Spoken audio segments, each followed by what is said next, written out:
একটা পুরুষ মানুষের জীবনের অধিকাংশ সময় কেটে যায় দায়িত্ব আর কর্তব্যের পথে হাঁটতে হাঁটতে। পুরুষ মানুষ বলে কথা রে ভাই।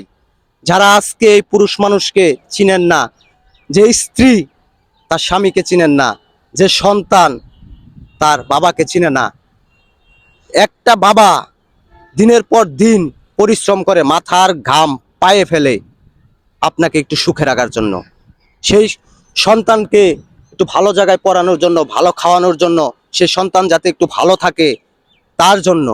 একটা স্বামী দিনের পর দিন রাতের পর রাত পরিশ্রম করে যায় সেই স্ত্রীকে একটু সুখে রাখার জন্য, একটু শান্তিতে রাখার জন্য। আজকে সেই পুরুষ মানুষকে আপনারা চিনেন না, আজকে সেই পুরুষ মানুষকে আপনারা অসম্মান করেন। আমি বলবো, যে নারীরা, যে সন্তানেরা তার বাবাকে চিনতে পারে না, যে নারীরা তার স্বামীকে চিনতে পারে না, তাদেরকে কি বলবো? তাদেরকে নির্ভুক আর বুকা ছাড়া কিছুই বলার নাই। কেন তারা বুঝে না? তাদের সুখে রাখার জন্যই যে লোকটা দিনের পর দিন পরিশ্রম করে যাচ্ছে, তাদেরকে সুখে রাখার জন্য যে লোকটা দিনের পর দিন কষ্ট করে যাচ্ছে।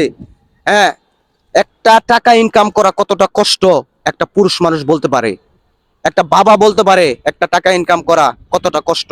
আর সেই টাকা যদি কোনো সন্তান বেখেয়ালি ভাবে সেই টাকাগুলো নষ্ট করে, তখন একটা বাবার আর কিছু বলার থাকে না, তার আর কষ্টের কোনো সীমা থাকে না, আমি যেটা মনে করি।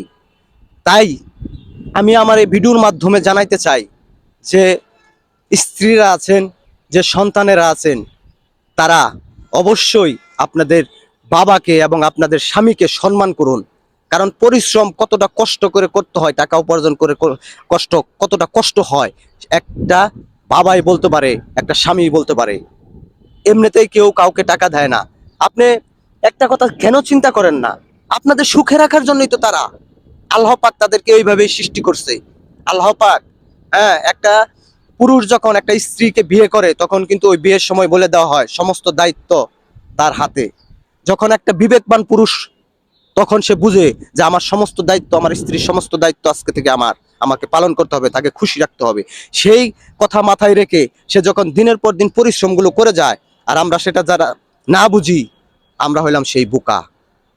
তাই আমি মনে করি যে যারা আছেন, যারা বুঝেন না, বুঝেন, স্বামীকে যত্ন করেন। স্বামী হলো অমূল্য রত্ন, আল্লাহ পাক নিজে বলেছে। তাই আসুন, পুরুষ মানুষ, তাদেরকে পরিশ্রম করার জন্যই সৃষ্টি করা হয়েছে। আসুন আমরা তাদেরকে সম্মান করি, তাদেরকে রেসপেক্ট করি। সবাই ভালো থাকবেন, সবাইকে অসংখ্য ধন্যবাদ। আসসালামু আলাইকুম।